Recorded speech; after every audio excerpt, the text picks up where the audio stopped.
Everybody, we are here to hear a very fascinating talk on interrelated topics of great interest to all of us who study CMB and its polarization and even are interested in cosmology. And that's the interrelationship between perhaps the most sought after parameter in all of our field of science, which is the tensor to scalar ratio, R, which you either hear associated with cosmologists or pirates, R. And in this case, the other one is N effective, which should not be read Neff, but rather N effective, which is the number of relativistic degrees of freedom that could exist. We have limits on it, and what's so fascinating is that there's a connection between the pursuit of both of these and this pursuit of this quest to maybe untangle the degeneracy between these two was really pioneered, in this case, by Ido, and co-led on this paper by his former student, Ira Wolfson, who's now at Max Planck Institute, myself, and David Leon here at UCSD Axe Center for Experimental Cosmology. So it's a great pleasure to welcome Professor Ido Ben-Dayan of Ariel University for an interesting discussion of these two very fascinating parameters. Thanks, Brian. Thank you. The project initiated actually here at UCSD when I visited here 2 years ago. So it's great that now the project, this was at least already published, and so now I can tell you not just the preliminary thoughts, but the actual results of the whole exercise. So the two main things that I'm going to discuss is that I will argue that there is a lower limit, a non-trivial lower limit on R, which should be the aim of, the final aim of CMB polarization experiments. That's one argument, that I did not make the prediction of this lower limit of R, but I want to stress it. And then we'll discuss what we did in our work, again, as Brian said, in collaboration with Ryan, David Leon, who's here, and Ira Wolfson. And the idea is that we can use constraints on the scalar power spectrum, on all scales of the scalar power spectrum, using this N effective, which is the number of relativistic degrees of freedom at decoupling. So let us start. The outline I will discuss inflation, and I will stress what are really core predictions of inflation, and what other predictions are maybe robust or very common, but not core or not necessary predictions, or unavoidable predictions. Then I will describe what brings us to this universal lower bound on R, and then I will discuss our work on using an effective for constraining the scalar spectrum. Of course, feel free to interrupt with questions or comments. So I'm a theorist, so I will mostly portray my view of the field. Of course, it might be different from the audience, which are mostly experimentalists, but I hope it will be clear. So, inflation. Inflation, it's, as we know, it has been studied for 30 years now, or even more. It has many variations, endless numbers of models in various frameworks. So let me first disentangle between what is the core prediction of inflation, what is the inflation at its core, and what is more of something which maybe simplified the analysis, but it's not fundamental.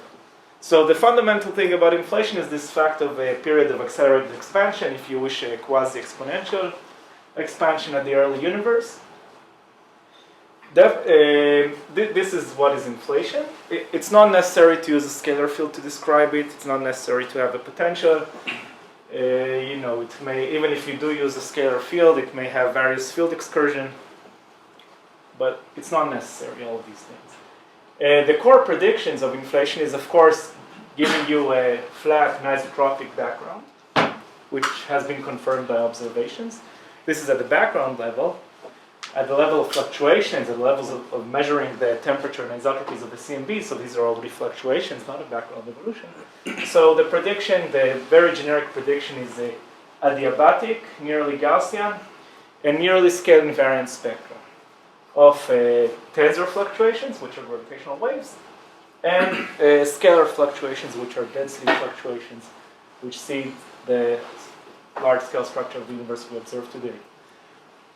Now, let me just note that these predictions actually were made right at the, I'm not even, so by Mukhanov and Shibisov in 81, I'm not even sure that they were aware of Alan Guth's paper that preceded that. So it could be that, I think that this contribution was even unrelated to the idea of inflation. They assumed, okay, let's assume there is something which is close to the Sitter phase in the early universe.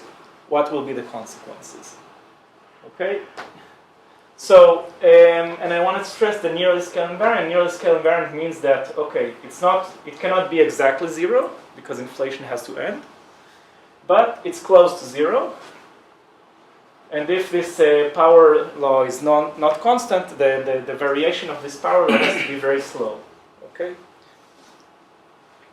And then if we specify these predictions in terms of observables, so we have the explicitly right here the scalar and tensor power spectrum, and then we have R, which is the ratio between them, and of course it's very difficult to measure, so let's simply evaluate it at some the best point that the experiment can evaluate it.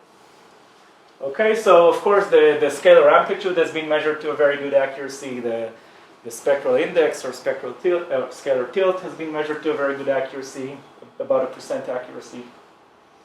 However, R, which is the ratio, we just have an upper bound on that. Okay, so the core prediction of inflation is this near the scale invariant spectra, which therefore means that R is about constant. Okay, so these are core predictions of inflation. Now, why is R such a, why is that the holy grail of CMB physics? So there are several reasons. I list here a couple of them. So first of all, if it is measured, it is as close as possible to a proof of inflation, to a striking validation that actually there really was a period of accelerated expansion during the early phases of the universe.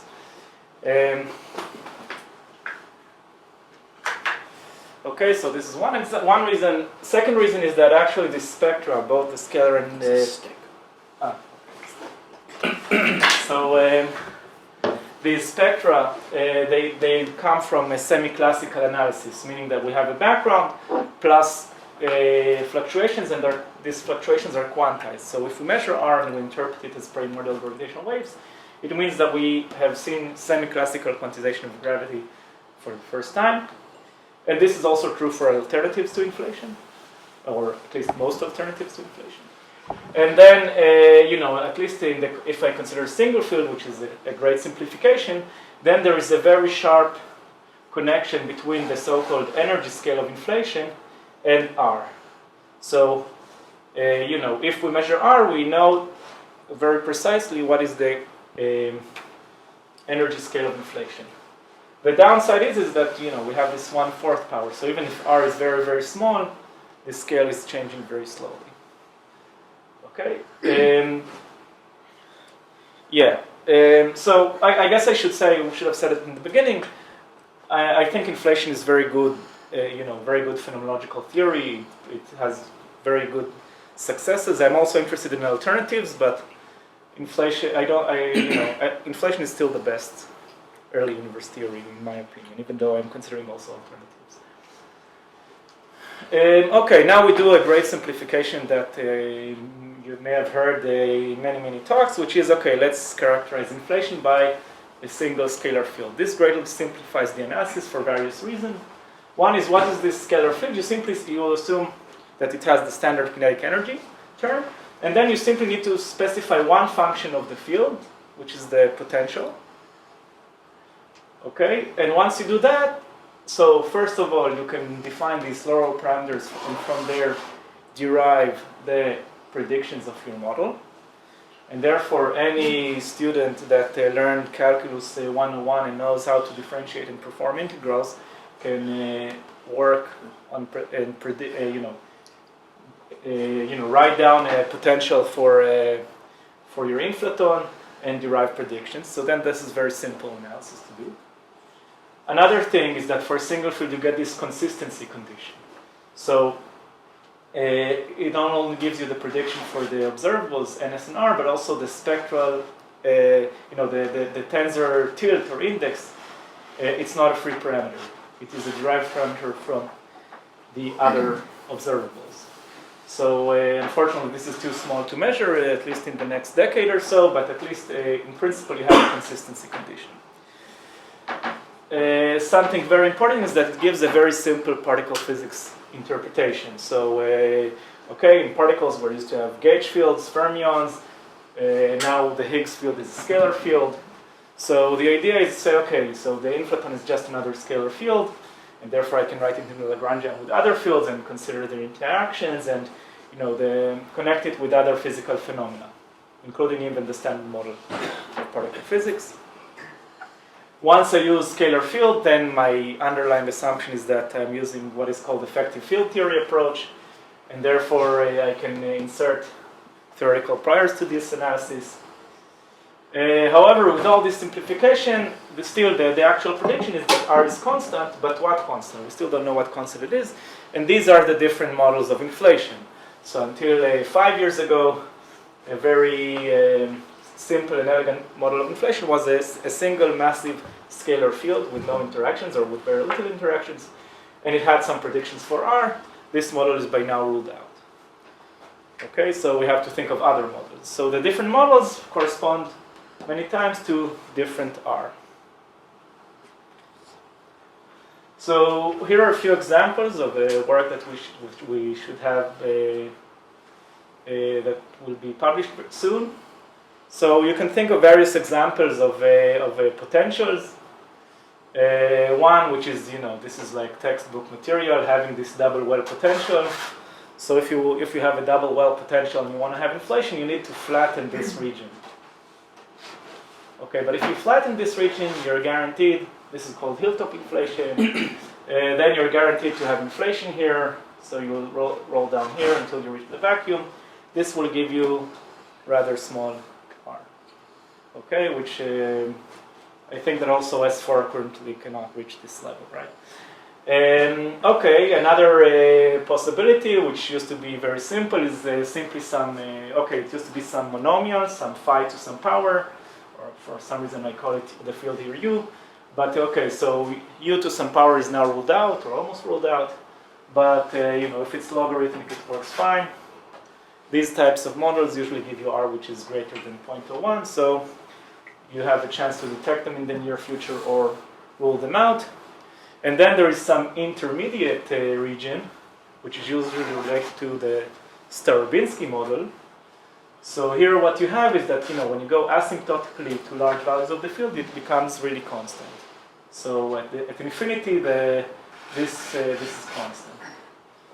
And then this gives you something between these two. So R is like 10 to the minus 3, and and in all these cases, NS is within the allowed region of 0.96, 0.97. Okay, so because you have so many possibilities, right? You're simply describing a function of one variable, and of course you can put it within the standard model, within extensions to the standard model, from string theory or from other, in many various, you have many possibilities. So we try to classify the models and give some priors or theoretical priors to them. So roughly speaking, this is the classification, what is called large field models. So there, the field excursion from CMB to the end of inflation is much larger than 1, and then R is much larger, relatively easy to observe. The theoretical priors we need here is that, our potentials are sensitive to how sensitive are they to corrections? So let's say I have inflation, but now I say, okay, I calculate one loop quantum correction. How does that change my predictions? Okay, we know that there is not maybe one single field, but another field that is not the inflaton, but still exists in the spectrum. So maybe there is some interaction between them. Does that modify the predictions? So in this case, it's sensitive to these corrections. So we need what is called functional fine-tuning. We really need to know a UV theory, or really need to know what is this function for very large ranges of energies and phis. So we really need to know that the function here is a monomial or is a logarithm, and that all the corrections will be extremely negligible for very different values of phi. So this is called functional fine-tuning. The way you achieve it usually is say, okay, assume a shift symmetry. A shift symmetry means that the potential is simply 0. exactly 0. And then this potential is simply this order parameter. So like in in statistical mechanics, when water boils, so we have an order parameter, and the phase transition is when the order parameter changes between 0 and non-zero value. So here similarly, the order parameter is the potential. So the symmetry is not broken means that phi is exactly 0, and then the symmetry is broken and phi is non-zero. So this is this. So here the inflation potential is simply like an order parameter of your statistical physics theory. Okay, and then these Starobinsky models or Starobinsky type. So their delta phi is not so much bigger than 1. It's order of a few, like 3, 4, 5. And then again, R is like 10 to the minus 3. So the problem of functional fine-tuning is less severe, but it still exists.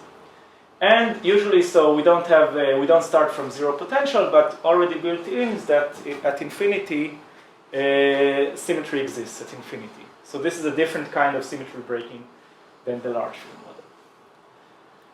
So this is the theoretical prior for the Starobinsky type models, and then we have this like Mexican hat potential, these small field models. So here the tuning is completely different. It doesn't matter. The high powers can be anything they want. I have to tune only a couple of parameters. For instance, I have to tune the mass. So the phi squared term, so it will conform to observations. So this has to be of order 1/100.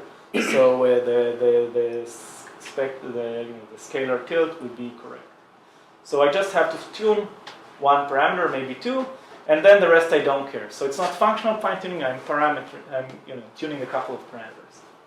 Okay, I don't have a symmetry argument here, and okay, at least in some version, at least if I consider closed string moduli of string theory, which is very basic in string theory, this is relatively easy to realize. And then the prediction for R is that it will be less than 10 to the minus 4, so rather difficult to detect.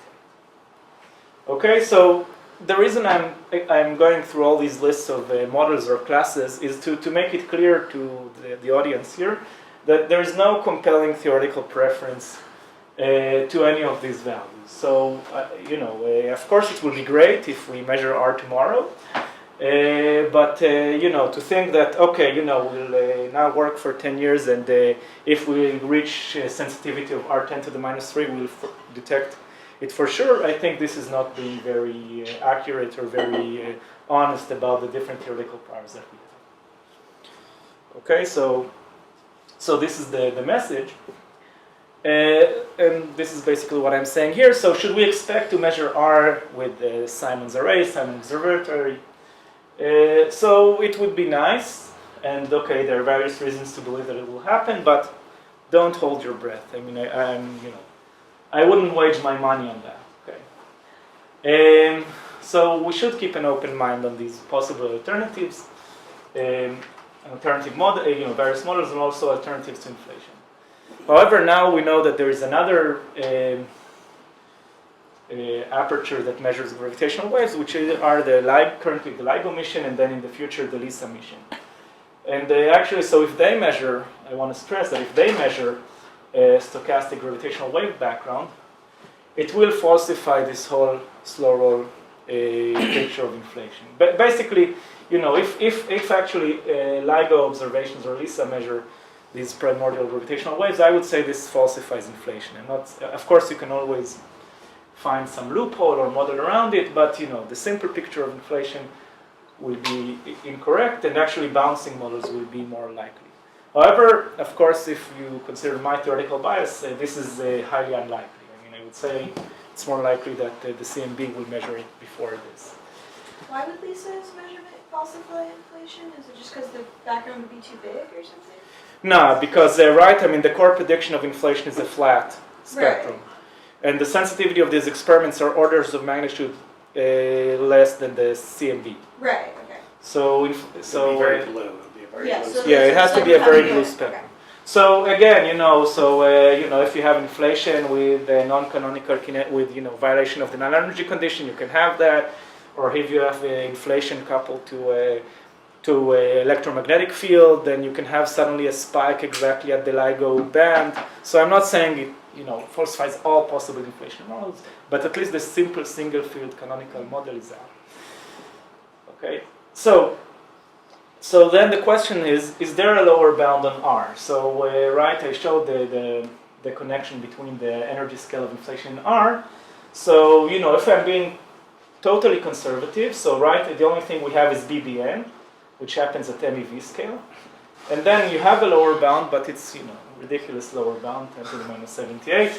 So okay, we can be slightly more realistic, and this was so from the LHC that we know that okay, we know physics pretty well up to the TeV scales, and also from the paper by these people. So if lambda is TeV scale, R is greater than 10 to the minus 54. I think, of course, in both cases, this is completely irrelevant to anything.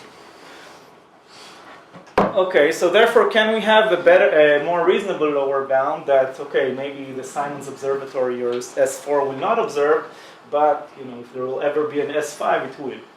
And this is what I'm going to argue here. And this work has been carried out by these people more than 10 years ago. So the idea is the following: all this analysis of single field inflation and the predictions of R that I've written down, they simply assume what is called first order perturbation theory. In the first order perturbation theory, the scalars and tensors do not interact; they simply evolve without interacting with each other.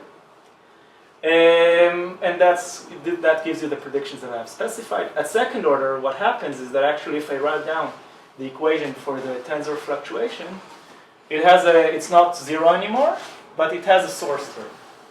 Okay, this source term depends on the scalar power spectrum. Now, the scalar power spectrum is not a hypothetical quantity; it's a quantity that has been measured to a % accuracy. Right, we have measured both the amplitude and the scalar tilt. And therefore, we can plug this into this equation, solve, and calculate the tensor spectrum that will come from these second-order fluctuations. Okay, so it's a very long and complicated analysis, which I will not repeat here. At the bottom, roughly you can see that at least at high K's, it's roughly the scalar spectrum squared times some amplitude. And then if you work it out, it roughly means that R is around 10 to the minus 6, which is, of course, still beyond our detectability. But, okay, at least it doesn't seem, at least for me as a theorist, it doesn't seem so far away. Yeah, I know that for experimentalists, this is... No, I don't think many people know it. Did you know it? There's a lower bound on it? No. And it's either it's true or GR is wrong. So it's not like... It's very stiff. Yeah, exactly. Hopefully GR is not wrong. Exactly. So I mean, because it's sourced by scalar, I cannot connect it to the scale of inflation. However, it's very strong because it's really independent almost of everything. It exists for bouncing models, for inflation. It's basically for any model of inflation, for any model of bounce. It's a paradigm-independent statement. Okay. And then if we don't detect that, that means that either GR is wrong, or that all this idea of scalar quantum fluctuations is wrong. So it's really fundamental. And so therefore, my argument here is that okay, I know that it might be very difficult to achieve, but that should be our aim or our goal, our final goal as for CMB polarization experiments to be able to measure such a thing. And of course, if along the way we detect R at a much higher significance, okay, great. Yeah. Okay, so I mean, before I move on, so again, just to specify, there is a universal lower bound on R, which is paradigm independent, and which is currently the current estimates say that it's at the level of 10 to the minus 6. Now, so after we have done that, let's move on to an effective and the scalar spectrum. So what do we know about the scalar spectrum? So here I'm showing, this is a sneak preview of what will be the end of the discussion. But okay, at least here you see what the CMB measurements for the past 30 years have measured so far. They have measured this part of the scalar spectrum.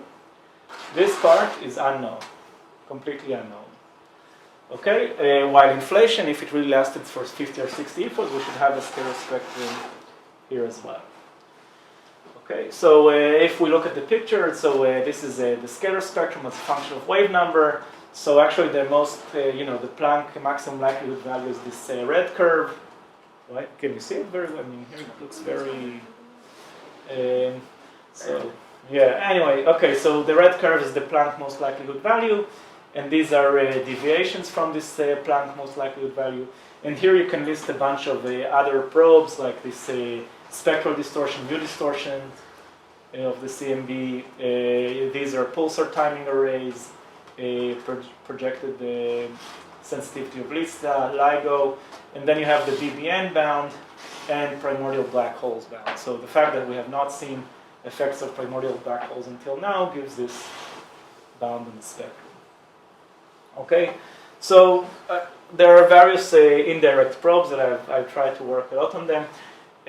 Can we think of another probe which is more, either more realistic or, well, anyway, any probe that we can have that will help us constrain this would be great.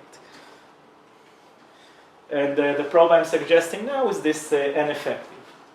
So why? So we have, in the standard model, we have 3 neutrinos. So we have 3 particles which are relativistic degrees of freedom of decoupling.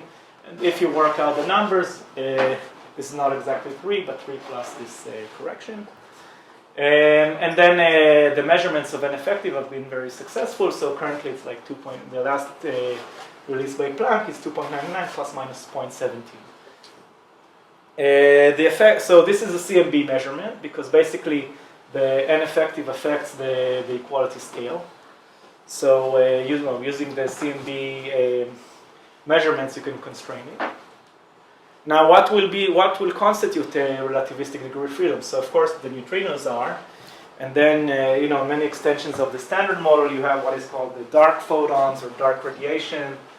This is sometimes used to explain the tension between the Hubble parameter that the CMB measures compared to the Hubble parameter of supernovae. If you have these very light axions, and of course, gravitational waves. Gravitational waves are massless, and therefore they act as relativistic degree of freedom. So it turns out that there is a spectrum of gravitational waves, a stochastic spectrum of gravitational waves, and therefore they will show up in the calculation of N-effective. And this is how they show up. You get a correction, which is an integral over the tensor spectrum. So pick your favorite inflationary model, calculate the tensor spectrum, insert it to this integral, and you will get the contribution to N-effective. Now, if we have, so this is true for any type of gravitational waves, and therefore, if we consider these second-order scalar source gravitational waves, they will also have a tensor spectrum, and therefore, they will also contribute to N-effective. So, even considering, the basic scalar spectrum of inflation, we have an integral constraint, but this integral constraint is not cut at 0.1 inverse megaparsec or 1 inverse megaparsec. All scales of the scalar spectrum contribute. So we have an integral constraint over all scales from CMB alone. Now, if I combine the measurements with theory, so I can simply write it down as an integral over the square of the power spectrum, which has to be less than 0.18, and then the experiments, future experiments will improve this bound. Now, what is the problem or feature? Is that it's sensitive to this to the upper bound of the integral, the UV scale. So there is a deep question, or not deep. There is a question: which scale should I pick? The LIGO scale, 60 folds, 50 folds. So what we did is we considered 4 different UV scales. One is simply one decade beyond LIGO. 60 folds, which is this 10 to the 24, and then 10 to the 30s Planck scale. Now, of course, if the spectrum is flat like this, so even though I'm integrating over all scales, because it's always like 10 to the minus 9, it has a very negligible contribution. So if I'm hoping to use this to detect the model of inflation, which is supposed to be this vanilla model, that won't help. The contribution will be too small. However, if I have some enhancement of the spectrum at smaller scales, then this bound here will be very useful. This is what I'm going to describe. So, of course, it would be nice to do a parameter-independent analysis, but okay, in our case, we picked several well-known modifications. Maybe the most known one is having some scale-dependentness, which is so it's called you have a running of the spectral index and running of running. These two parameters, alpha and beta. Actually, this will be constrained the most. Then if you have some bump in the spectrum, if you have a step, for instance, if you have 2 periods of inflation for whatever reason, or if you have a bend, which means first the spectrum is flat, but then suddenly it gets enhanced. All of this, there are models that predict such spectra in general. So the strongest constraints are using this if you have enhancement like that over small scale. So it's either that you have these running, or if you have a bend in the spectrum. So if we look at the plots here, I have alpha, which is called the running, versus NS, the spectral index, and you can see, depending on the UV cutoff, these are the colors of how much is disallowed by the data. And the lines are the different phases, present, polar bear, Simon's observatory, and S4 experiments. If you look at if you fix an S, let's say 0.97, and then look at alpha versus beta, i.e. running versus the so-called running of running, these are very strong constraints. So again, LIGO scale, 60 folds up until the Planck scale. So, again, for the other possibilities, so feature, band, step, you have also we also calculated how each of them gets constrained by this n effective, but the constraints here are not as good. But I think this plot really shows the power. So what is plotted here is again alpha, the running versus running of running. Now the shaded ellipses are taken from the Planck paper, not the last one, but a few years ago. But the last one slightly shrinked these contours. But anyway, these are the likelihood contours: 1 sigma, 2 sigma likelihood contours.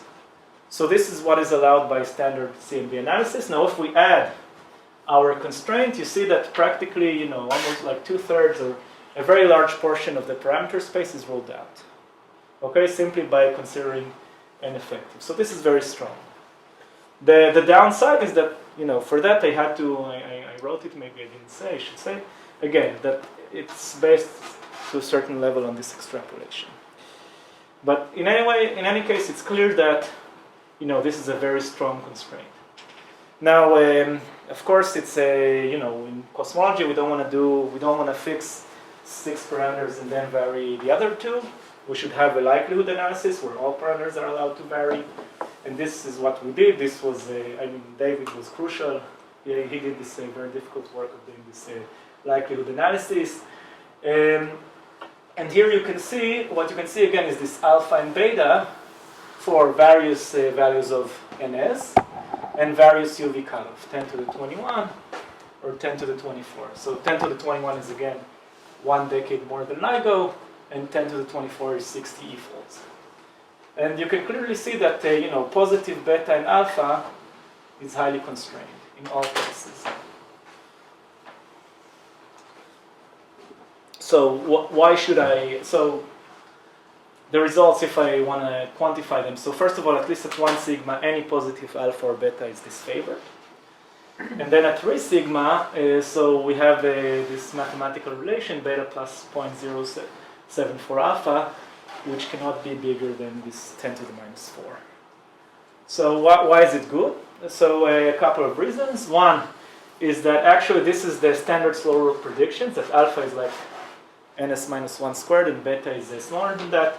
This is confirmed by this analysis. This is really what happens. The other thing is that now it's very popular to consider primordial black holes as dark matter, and various models needed this beta to be greater than 10 to the minus 3 or so to achieve these primordial black holes as dark matter. These models are ruled out by our analysis. they cannot be correct. And future observations will, of course, improve this bound by, by some factor. So if, again, I want to look at this picture that I've shown before, again, the spectrum as a function of wave number. So so again, the red value is the most likely value, so this is, of course, untouched. But here I have two spectra which have an enhancement on large Ks. So, for instance, this blue one, while it seems that it doesn't violate anything, it does violate our n-effective bound. So, for instance, this type of spectrum is not allowed by our analysis, while this type is allowed by our analysis. So, this is the differentiation power of n-effective. So, if I want to conclude, so let's say the two major lessons from this discussion is, first of all, so there is weak theoretical evidence to have any prior on R. Okay, so at least from the theoretical point of view, there is no reason to expect or not expect detecting R in the near future. And I think this is important to know. The second thing is that there is a lower bound on R. It's roughly 10 to the minus 6. Now, the theory analysis should be looked upon more closely. The experimental analysis, so David carried out a CVL Fisher matrix analysis, which seemed that cosmic variance limited experiment might reach this. But of course, we should do a more careful experimental analysis and see if it's really feasible to reach this level, or if we take into account all possible systematics, this is not doable. I think this should be the aim of all CMB, the final aim, let's say, of CMB experiments. The other thing is that, okay, what we can do in the meantime is try to access, other scales of the power spectrum in any way possible. We demonstrated how to access this with n-effective, and then by using n-effective current and future data, you see that a large portion of the parameter space is ruled out, and specifically these primordial black hole dark matter models, some of them are ruled out. So thank you.